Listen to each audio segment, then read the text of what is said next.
morning students, welcome back to Sandipani Educational Academy. So today we are going to continue the chapter third, magnetic force. The force exerted by magnet on each other or on metallic object like iron is called magnetic force. ऐसा force जो हम magnet के through होता है या कोई magnetic object पे होता है जैसे कि आयरन, उसे हम मैग्नेटिक फोर्स कहते हैं. Magnet pull object like nails and pins made up of certain metal like iron towards them. Magnet है ना, उससे जो भी चीजें आयरन की बनी हुई है जैसे नेल्स हो गया, पिन्स हो गया, वो उसको अट्रैक्ट कर लेती है अपने तरफ. Magnet exert a magnetic force on this object and attracts them towards it. The magnet materials attract towards magnet are called magnetic materials. जो material magnet के attract होते हैं ना, उसे हम magnetic materials कहते हैं. When two magnets are brought close to them, they will either move towards each other or away from each other. अगर हम दो मैग्नेट को साथ में रखें तो या तो वो एक दूसरे के पास आएंगे या एक दूसरे से दूर जाएंगे. Each magnet has two poles, a north pole and a south pole. ये magnet है ना, this is its north pole and this is the south pole. Opposite or unlike poles attract each other. जैसे कि अगर south एक magnet इधर रखा है, suppose this is the magnet, okay, this is the magnet, this is the south pole, and this is another magnet and this is north pole. Then they will attract to each other. And अगर ये south pole है, ये भी south pole है, तो ये they will है ना रिपेल टू ईच अदर, मतलब ये लोग एक दूसरे से दूर भागेंगे. See here it is written south north south north. They will come to each other and north north है तो they will go away from each other. Magnetic force is used in everyday life. Like अगर हम लोग अपना door lock कर रहे हैं, freeze बंद कर रहे हैं, रेफ्रिजरेटर बंद कर रहे हैं, तो उसमें भी मैग्नेटिक होता है. जिससे हम लोग रेफ्रिजरेटर का गेट अगर गलती से खुला रहेगा तो ऑटोमेटिक वो बंद हो जाता है. Next is gravitational force. The force of gravity और gravitational force was discovered by Sir Isaac Newton.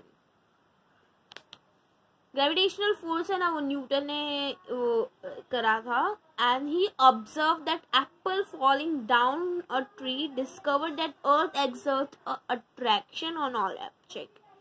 जब पेड़ से एप्पल नीचे गिर रहा था ना, ये पेड़ है, सपोज दिस इज द पेड़ and this is the Apple, this is the Apple and it was and this is the ground, so it was the falling down. ऐसे सीधा वो भी गिर रहा था, ऐसे टेढ़ा मेढ़ा कुछ भी नहीं. it was just coming down straight. तब पता चला कि हमारे अर्थ पे ग्रेविटी है जिससे अट्रैक्शन होते है सारे चीज को, और he called this force gravity. अब उसने उसका नाम ग्रेविटी रखा या ग्रेविटेशनल फोर्स रखा, तो हम उसको ग्रेविटी और ग्रेविटेशनल फोर्स कहते हैं. Gravitational force is invisible. Like अगर हम लोग उड़ क्यों नहीं पाते, बिकॉज हमारा जो ग्रेविटी है ना हमें नीचे की तरफ करके रखता है. और अगर हम लोग स्पेस वगैरह में जाते हैं तो हम लोग उड़ते हैं.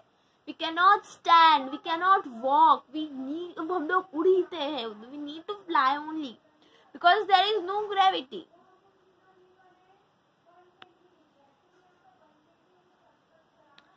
Now the fifth is frictional force. When the object moving, when the surface of a moving object comes in contact with another object or surface. जब कोई ऑब्जेक्ट मूव कर रही है और एक दूसरे के कांटेक्ट में आती है ना, तो उसको ऑब्जेक्ट कहा जाता है. जैसे कि the stationary object exert a force on the moving object and tries to stop its motion. अगर एक स्टेशनरी ऑब्जेक्ट है, वो फोर्स लगा रही है कोई ऑब्जेक्ट पे और वो उसको स्टॉप करने की कोशिश कर रही है, so this is called frictional force और friction. Friction force acts in different opposite, मतलब direction opposite. If you kick a ball lying on the floor, the ball will move on the floor for some distance and stop automatically. अगर हमने एक बार kick मारा तो automatic आगे जाके थोड़ी देर जाके रुक जाएगा. अगर हम फिर से किक मारे then it will move, but एक बार किक मारने के बाद it will stop. Here are the examples only. You can read the different surface exert different frictional force. Rough surface have greater frictional force than the smooth surface. For example, ball rolled on the rough surface will travel shorter distance than a ball on a smooth surface, as the frictional force is greater on the rough surface and stop the motion of the ball faster. Friction acts when two objects or surface come in contact with each other.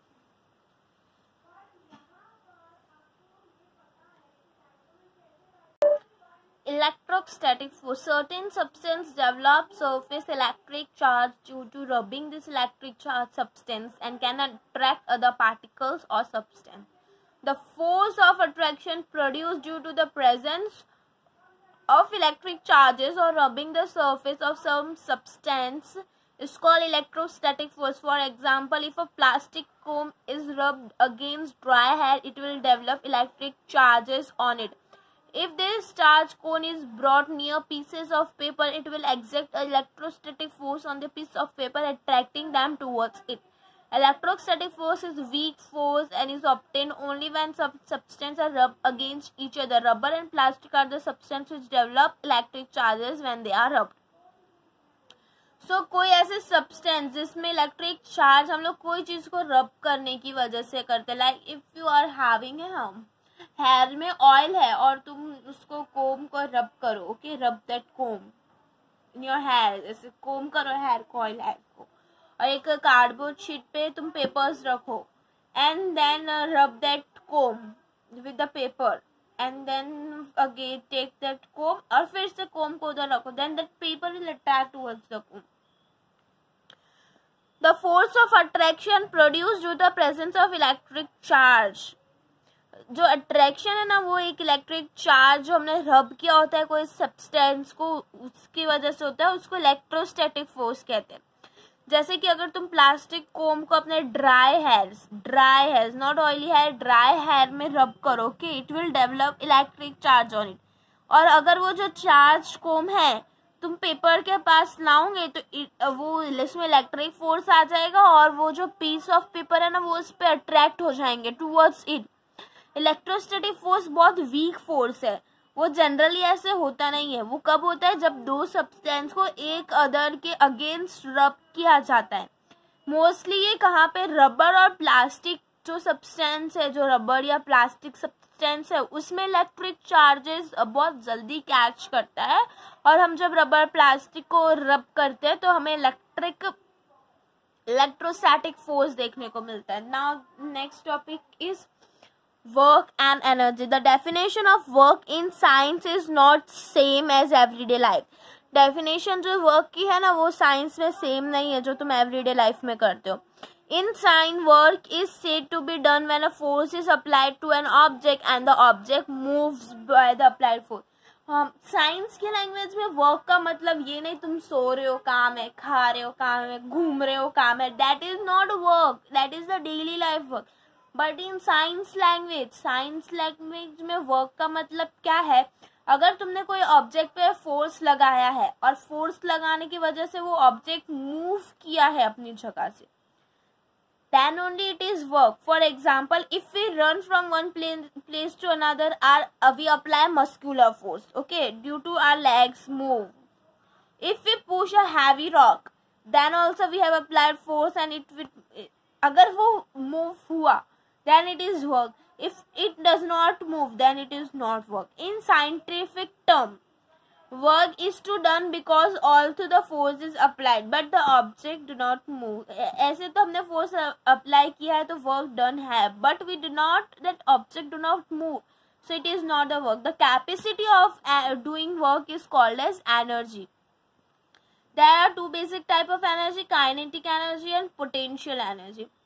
The energy which an object possesses due to its motion is called kinetic. ऐसी energy जिसमें उसके motion की वजह से energy लगी, that is kinetic. जैसे एक moving ball है, एक मूविंग साइकिल है, उसमें काइनेटिक एनर्जी बिकॉज हमने मोशन में वो किया है. अब एनर्जी जिसमें पोजीशन या शेप का होता है उसको पोटेंशियल कहते हैं. जैसे कि एक स्टेशनरी ऑब्जेक्ट है वो एक पोटेंशियल एनर्जी है. बिकॉज उसने अपनी एनर्जी स्टोर की। एग्जाम्पल जैसे a ball held above the ground has more potential than the ball near the ground.